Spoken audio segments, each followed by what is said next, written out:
Bienvenidos, queridos amigos, a esta edición de Marcando el Norte.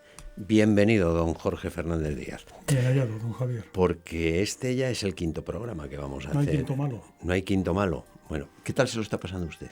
Yo muy bien, pero yo muy bien, encantado. Lo que se trata es que les atraiga a la gente, a los espectadores, ¿no? Si quiere que le diga una cosa dura, dura como un ladrillo, si no les atrajese yo no le hubiera traído aquí por quinta vez. Bueno, O sea, muchas gracias. he dicho Bien, que iba a bien. decir una cosa dura. Si esto hubiera sido un ladrillo, yo a mis oyentes no les doy. Claro que les está interesando. Bueno, algunos no saben de qué va, es que son los que se incorporan nuevamente. Vamos a ver, don Jorge Fernández Díaz, ya sé que le han reconocido ustedes porque él tiene una larga trayectoria política, ha sido ministro del Interior durante 5 años, él que ha estudiado Fátima, que ha leído muchísimo, que sabe. Yo le oí decir una vez, y esto es por lo que lo hemos traído aquí, que no se puede entender la historia del siglo XX sin Fátima. Es así. Y lo está explicando maravillosamente. Aquí está la historia de Fátima, en este libro escrito por Fernando Silva, que ya ponen en la página pues la dirección, porque les interesará a muchos oyentes y como no tendrán librerías, pues ya lo pueden pedir en la editorial. Pero aquí estábamos hablando estábamos en julio de 1917, donde estábamos desgranando eso que se conoce como el tercer secreto y nos habíamos quedado en ese anuncio que dice la Virgen: esta guerra acabará, pero puede venir otra. Esta guerra, la del 14, en la que estaban... La Primera Guerra la Mundial. Primera Guerra Mundial. Claro, en la que estábamos metidos. Que así fue, el año siguiente acabó. Acabó contra pronóstico, porque el pronóstico es que aquello no. Militarmente y políticamente esa guerra no tenía... Estaban en un status quo en el que ningún bloque predominaba sobre el otro, ¿no? Bien. Y, el Imperio Otomano, Prusia, el Imperio Austrohúngaro y luego la Triple Entente. Y se dice, pero cuidado que puede venir otra, sí, porque las guerras eran, según la Virgen, consecuencia de los... Eran y son. Ah, bien, muy bien, buena rectificación.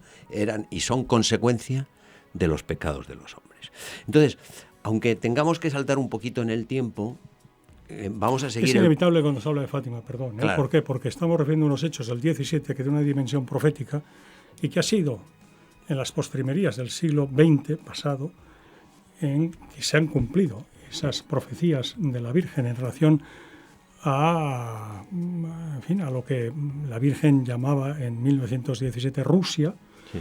y que hay que entenderlo, lógicamente, en relación con el comunismo ateo que en ese mismo año 17, con la Revolución de Octubre, la Revolución bolchevique, se encarnará en el territorio de la antigua Rusia, el Imperio de los Zares, con la Unión Soviética. Ya, pero digo que tenemos que dar un salto en el tiempo porque la Virgen no solo profetiza la guerra, sino hasta la fecha de la guerra, y por eso tenemos que dar un salto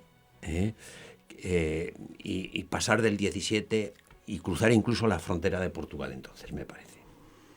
Sí, porque Sor Lucia, tras las 6 apariciones de 13 de mayo a 13 de octubre del 17, tuvo una sexta a ella privada, que era cuando se despidió Sí, señor. de la capelina de la Virgen, porque iba para Oporto. Y ella iba, como es lógico, muy, muy conmocionada, muy triste. Habían muerto sus primos, Francisco y Jacinta, en 1919 Francisco, en 1920 Jacinta. Ella, como le dijo la Virgen, tú te quedarás aquí un tiempo más. Le dijo, y yo solita, cuando le dice una cosa deliciosa, le dice la Virgen a Sor Lucia, le dice, ¿crees que estarás sola? No. Mi inmaculado corazón será tu refugio permanente, siempre estaré contigo, ¿no? Es una cosa muy... Y así fue, ¿no? Es decir, que Sor Lucia tuvo relaciones privadas en Pontevedra y públicas en Pontevedra, en Tui, en Vigo y en el Carmelo de Coimbra, numerosas relaciones privadas. Sí. Y también en 1938, 1940 en Rianxo, en la provincia de Pontevedra, donde estaba ella recuperándose de una enfermedad, o sea que ciertamente tuvo muchas locuciones y revelaciones que en la medida que no son reconocidas como públicas por la Iglesia, pero que constan en todos los anales de Fátima. Es decir, que lo que le prometió su asistencia fue así hasta el final de su vida, el 13 de febrero del año 2005, Ya. en el Carmelo de Coimbra. Pues venga, vamos. Fátima y Segunda Guerra Mundial. Sí, Preanuncio, como decía yo, de que va a suceder. sí. Infierno, visión del infierno. Almas que se condenan, porque no hay quien rece por ellas. Hay que rezar por ellas. Os daré una devoción que, entre comillas, muy sencilla, para garantizar que no se condenen tantos pecadores. Comunión reparadora los 5 primeros sábados de mes. En el Sagrado Corazón había establecido la devoción de los 9 primeros viernes de mes, antes de la Revolución Francesa. Ahora, antes de la Revolución Bolchevique, establecerá la devoción de los 5 primeros sábados de mes. Bueno, luego se lo pidió aclaración y el Señor se lo aclaró, la Virgen, en fin. Pero bueno, las gracias, quien siga las pautas de esa devoción, las gracias necesarias para su salvación en el momento de su muerte. Luego, esta guerra va a terminar. La del 14, la que estaba en el 1917, en el momento de las apariciones, así fue. Pero las guerras son consecuencias de los pecados de los hombres, por lo tanto, si no hay conversión, habrá otra guerra mayor. O sea, esta acabará, pero vendrá otra mayor si no hay conversión. Y te anunciaré, y además, y a continuación añade también, la siguiente cosa es que la conversión de Rusia, y dice que Rusia expandirá sus errores por el mundo, habrá guerras, varias naciones serán aniquiladas, el Papa tendrá que sufrir mucho, la Iglesia será perseguido, muchos buenos morirán, etc., ¿no? Entonces, dice que para evitar la Segunda Guerra Mundial y para evitar que Rusia siga expandiendo sus errores por el mundo, etcétera, etcétera, vendrá a pedir la consagración de Rusia a su Inmaculado Corazón en comunión con todos los obispos del mundo. Pero yo lo que me refería de la guerra es que anuncia primero una señal, el Papa. Una señal, primero dice que, boreal. bueno, así, pero antes dice que será en el reinado de un Papa. Pío XI dice. Pío XI. ¿Y quién gobernaba la Iglesia en ese momento? ¿En qué momento? Cuando se lo dice, en 1917. Benedicto XV. O sea que no. Sí. Bueno, de hecho hay una cosa. Efectivamente, ella habla de Pío XI, con lo cual, pues Pío XI fue elegido a la muerte de Benedicto XV, por tanto, en 1922, y es evidente que, pues, de alguna manera profetiza, porque habla del Papa Pío XI, y estamos el 17, faltaban 5 años para que viniera el Papa siguiente, que era Pío XI. Pero luego se ha dicho una cosa, porque como la guerra militarmente se desencadenó el 1 de septiembre del 39, que ya era Pío XII desde marzo, Pío XI fallece el 10 de febrero del 39. Entonces se dice, no, la Virgen se equivocó, porque era Pío XII. Bueno, no. Ahora veremos, porque la guerra militarmente, la Segunda Guerra Mundial, se desencadena el 1 de septiembre del 39. Pero políticamente la guerra se desencadena en el 38. ¿Qué quiero decir? Que se establece las causas que van a hacer que ya todo el mundo sepa que va a venir la Segunda Guerra Mundial y están esperando desencadenarla, bueno, a que, sobre todo Alemania, que es quien la va a desencadenar, se rearme, porque el Tratado de Versalles le establecía unas severas limitaciones de armamento. De armamento. No podía tener un determinado mayor, superar un determinado tonelaje la Armada, en fin, tenía la aviación la tenía limitada, el ejército de tierra tenía un número máximo de efectivos, bueno, para que no se reprodujera lo que había sido la guerra franco-prusiana de 1870, claro. Que no fuera la Primera Guerra Mundial. En el Tratado de Versalles establece, oiga, no, a Alemania le hemos de limitar la producción de armamento, además, en fin, pues, establecemos unas reparaciones de guerra tremendas, que fueron todo el caldo de cultivo para que finalmente, como comentábamos en otro programa, Hitler, en los 20 años del periodo entre guerras, 1919-1939, bueno, pues movilizara al pueblo alemán como lo movilizó. Pues que es difícilmente explicable en un pueblo tan culto y tan cultivado como el pueblo alemán, pero bueno, fue así, ¿no? Y cuando está detenido, pues escribe el Mein Kampf, Mi lucha, ¿no? Que será el libro que llevará al partido nazi finalmente al poder en 1933, y luego ya los 6 años desencadena la Segunda Guerra Mundial. Pero, decimos, la Virgen dice que para evitarla vendrá a pedir la consagración de Rusia por el Papa a su Inmaculado Corazón, en comunión, esto es muy importante, como veremos, con todos los obispos del mundo, porque quería representar, esto se lo dijo después en una revelación privada a Sor Lucia, quería con ese hecho que fuera en comunión con todos los obispos del mundo, que quedara claro que era toda la Iglesia cuerpo místico de Cristo, toda la Iglesia nucleada en torno al vicario de Cristo en la tierra, que es el Papa, y toda la Iglesia la representan los sucesores de los apóstoles, que son los obispos. En comunión con el Papa, representa a toda la Iglesia la devoción al Inmaculado Corazón de María, que el Hijo, el Señor, pues quería que su madre fuera honrada, igual que había sido la devoción al Sagrado Corazón de Jesús antes, cuando la establece, pues que ahora fuera el corazón de su madre, que estuvieran juntos los dos, el corazón suyo y el corazón de su madre, el corazón de la madre y del hijo, ¿no? Eso es así. De hecho, como veremos, no se produce la desaparición del comunismo ateo, del ateísmo de Estado, de la Unión Soviética, con la desaparición de la Unión Soviética, hasta que el Papa no hace la consagración en comunión con todos los obispos del mundo. Pero bueno. Oiga, me llama la atención esta unión que dice usted, que me ha recordado una cosa, ¿no?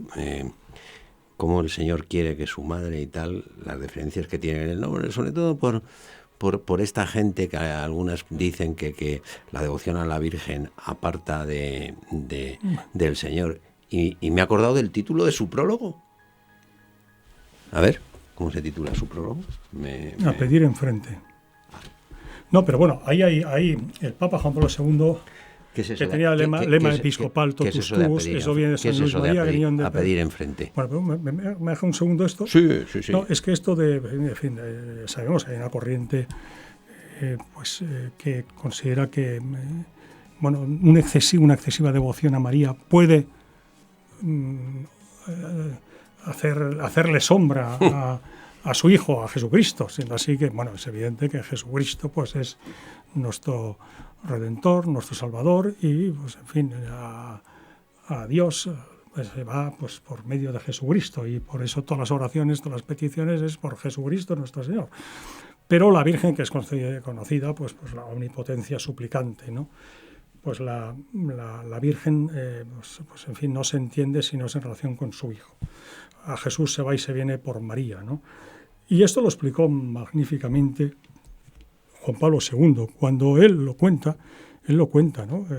Que en su juventud y de seminarista tenía escrúpulos de pensar si una excesiva devoción a la Virgen, él nació en Wadowice, al lado de Auschwitz, pero muy cerca de Jasnagora, el santuario de la Virgen Negra, la Virgen de Czestochowa, en su Polonia natal. Y por lo tanto tenía una gran devoción mariana, como sabemos que era Juan Pablo II. Pero tuvo esos escrúpulos, y él cuenta que leyendo el Tratado de la Verdadera Devoción a la Virgen María, San Luis María Griñón de Montfort, se le quitaron esos escrúpulos. De hecho, su lema episcopal, totus tuus, todo tuyo, María, es de San Luis María Griñón de Montfort. Y dice que ahí lo entendió todo perfectamente, se le acabaron los escrúpulos, porque entendió perfectamente que toda la devoción a María conduce a Jesús, ¿no? Es decir, al Señor, ¿no? Y esto, pues la gente que es devota de la Virgen lo sabe perfectamente, que de la misma manera que el Señor remite a su madre, pues la madre remite al Hijo, eso es evidente. Bueno, entonces, y es interesante, sí, ¿no? Ya agradezco que me lo haya preguntado, porque ahí efectivamente hay un personaje el que no Señor, entendía, el Señor no revelará eso. por qué, porque Pío XII, como veremos, hará la consagración, pero no en comunión con todos los obispos del mundo. Pablo VI la hará también, pero no en comunión con todos los obispos del mundo. Juan Pablo II la hará también, hasta que Juan Pablo II le dice a Sor Lucia que no, y ya dice, bueno, pues, ¿por qué? Porque la Guerra Fría cada vez era más caliente. Exacto. Y por tanto el holocausto nuclear, destrucción, estaba a la vuelta de la esquina. Estamos hablando ya de los años 80. Es cuando el 25 de marzo, el día de la Anunciación, de 1964, hará la consagración solemne en la plaza de San Pedro de Roma, delante de la imagen de la Virgen de Fátima, trasladada al efecto desde la capeliña de Fátima, ¿no? Bueno, lo que decía es que la Virgen les dice el 13 de julio del 17 que vendrá a pedir. Ese vendrá a pedir lo hará 12 años después, el 13 de junio de 1929 en Tui. Dice, ha llegado para el cielo lo que te anuncié, la hora de que el Papa, en comunión con todos los obispos del mundo, consagre Rusia a mi Inmaculado Corazón. Y le dice más, muy importante, porque le dice, el Papa no me consagrará Rusia,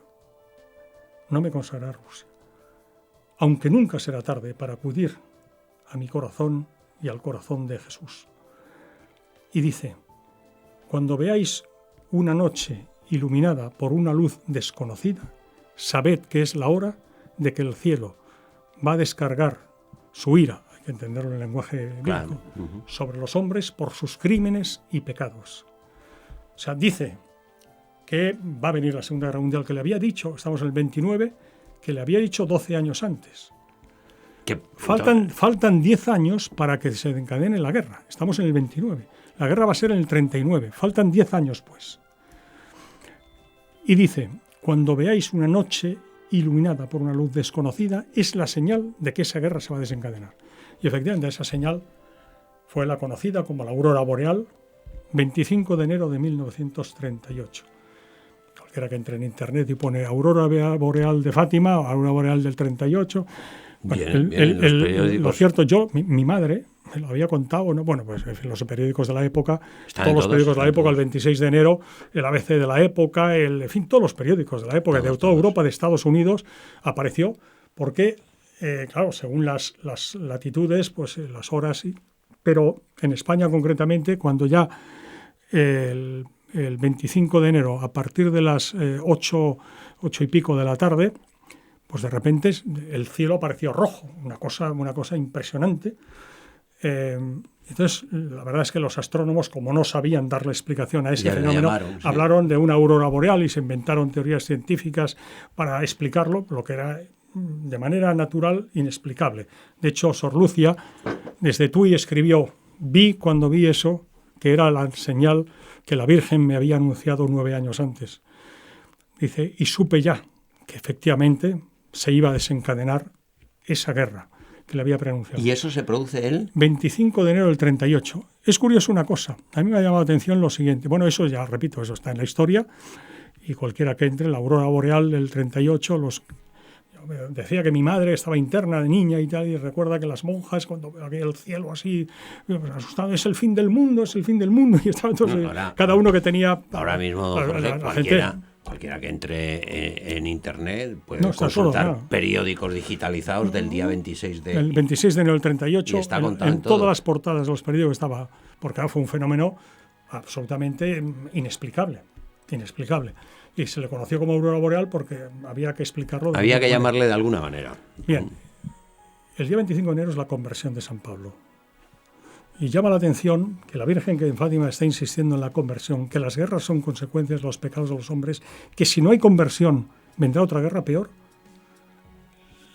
La señal en el cielo, una luz desconocida una noche, que preanunciará la guerra, se produce cuando termina el día de la conversión de San Pablo.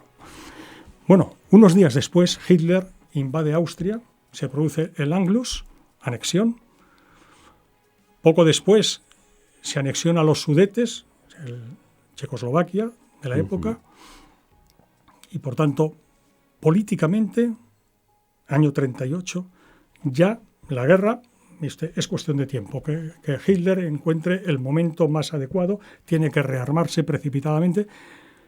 Él quiere esperar a que acabe la Guerra Civil Española, que acabará el 1 de abril del 39, porque claro, con España, la península ibérica, el occidente de Europa, pues en una situación de inestabilidad, pues de guerra civil, no era el momento más adecuado para desencadenar una guerra en la Europa oriental, invadiendo Polonia. Acaba la Guerra Civil Española el 1 de abril del 39. En marzo, en febrero fallece Pío XI, es elegido Papa Eugenio Pacelli, ordenado obispo el 13 de mayo del 17 por el Papa Benedicto XV.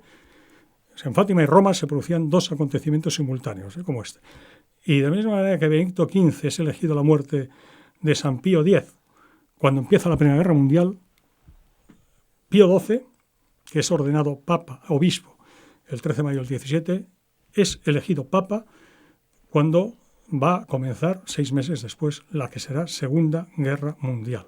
Otra vez la paz, la guerra, los pecados de los hombres, las guerras consecuencias de los pecados de los hombres. De todas maneras, hay historiadores entre los que me encuentro que los sucesos del año 38 a los que usted se refiere los denominan, yo mismo en mis manuales, Segunda Guerra Mundial, capítulo 1, la era de los golpes de fuerza. O sea, el Anschluss, la anexión de Austria, marzo del 38, exactamente exactamente 40 y pocos días después de la luz del cielo, la aurora boreal, la luz desconocida que iluminaría, que se lo había anunciado la Virgen 9 años antes. Lo cual coincide con el pontificado, no de Pío XII. De Pío XI, como había dicho la Virgen, efectivamente, en 1917. Entonces, hay que ver lo que fue en agosto del 38, con la invasión de la anexión de los Sudetes, Chamberlain, que cediendo todas las potencias. Regresó a Londres y dijo, hemos conquistado la paz. Y ahí está Churchill y demás que dicen, no. Despacito. Usted no ha conseguido la paz. Ha aplacado a la bestia con concesiones y vendrá, como vino después, un año después, ya la Segunda Guerra Mundial. Pero no ha aplacado, ha engordado a la bestia. Ha engordado a la bestia, evidentemente, claro. ¿No? Lo cierto es que ya estamos en 1939, año en el que muere Pío XI y que Eugenio Pacelli pasa a ser Pío XII. Había sido nuncio en Berlín. En Berlín. Sí. Eugenio Pacelli había sido nuncio en Berlín, por tanto había vivido el periodo entre guerras en Alemania, conocía muy bien lo que era el nazismo, un sistema absolutamente pagano, había vivido y había participado con sus informes en la encíclica que en 1938 publica Mitbrennender Sorge. Con enardecida el ataque la descalificación más fuerte que se ha hecho del nazismo en el año 38. Sí. En el año 38, Pío XI, repito, el nuncio en Berlín era Eugenio Pacelli, próximo Papa Pío XII, que lógicamente estaba en estrechísima comunicación con el Papa y había informado de todo. Y entonces Pío XI, los que han aludido después a que Pío XII, que se había contemporizado, que tal, en fin, un mínimo acercamiento a la verdad histórica, pues lo descalifica totalmente. La Mitbrennender Sorge, con enardecida preocupación, es una condena, pero total y absoluta de los fundamentos del nazismo. Contra la costumbre de escribirlas en latín está, para que se entienda, en alemán. Se escribe en alemán. Y además con una operación logística más propia de un ejército que de la Iglesia, me explico. Para que no se enterara la Gestapo alemana, que hubieran impedido, lógicamente, que esa encíclica fuera leída, como fue leída, simultáneamente en todos los templos católicos de Alemania, el mismo día, a la misma hora, marzo del 38, en toda Alemania. Bueno, eso a Hitler le sacó de sus casillas, y bueno, eso tuvo consecuencias. Malas consecuencias para los católicos, claro. Efectivamente, ¿no? Pero vamos, cuando se usa en 1938, cuando los políticos estaban pactando con Hitler, cuando los políticos estaban pactando con Hitler tras la anexión de los Sudetes, en agosto del 38, el Papa, meses antes, había condenado durísimamente el nazismo. Bueno, llegamos al año 39. El año 39, pues sabemos, repito, marzo del 39 es elegido Papa Pío XII. La Guerra Civil Española acaba el 1 de abril del 39 y el 1 de septiembre del 39, en agosto, Hitler pacta con Stalin, porque quería asegurarse de que la invasión de Polonia no iba a ser vista como una agresión de la Unión Soviética, y pacta con Stalin el reparto de Polonia y le deja además que se quede con las repúblicas bálticas, Lituania, Letonia y Estonia. De tal manera que cuando el 1 de septiembre, ese conviene tener claro una cosa, hasta el 39, a partir del 39, la Unión Soviética es neutral. O sea, quien declara la guerra a Alemania, a Hitler, cuando invade Polonia, el 1 de septiembre del 39, son Francia e Inglaterra. Francia e Inglaterra declaran la guerra a Hitler. Esa declaración de guerra después se extenderá. Bueno, ya veremos cómo Estados Unidos entra en guerra a final del 41, cuando el bombardeo Pearl Harbor, ¿no? Querido don Jorge, la neutralidad de la Unión Soviética la vamos a tener que romper, pero en el siguiente programa, porque en este no nos deja. No, se romperá cuando Hitler, en junio del 41, invade la Unión Soviética, invade Rusia. En el programa siguiente lo rompemos, y ahora no nos queda tiempo nada más que para despedirnos. Que muchísimas gracias por haber estado con nosotros. Muchísimas gracias a ustedes, queridos amigos, por habernos acompañado. Decirles que nos vamos a poner a trabajar, como no. ¿Para qué? Para ofrecerles una nueva edición de este programa que se llama Marcando el Norte.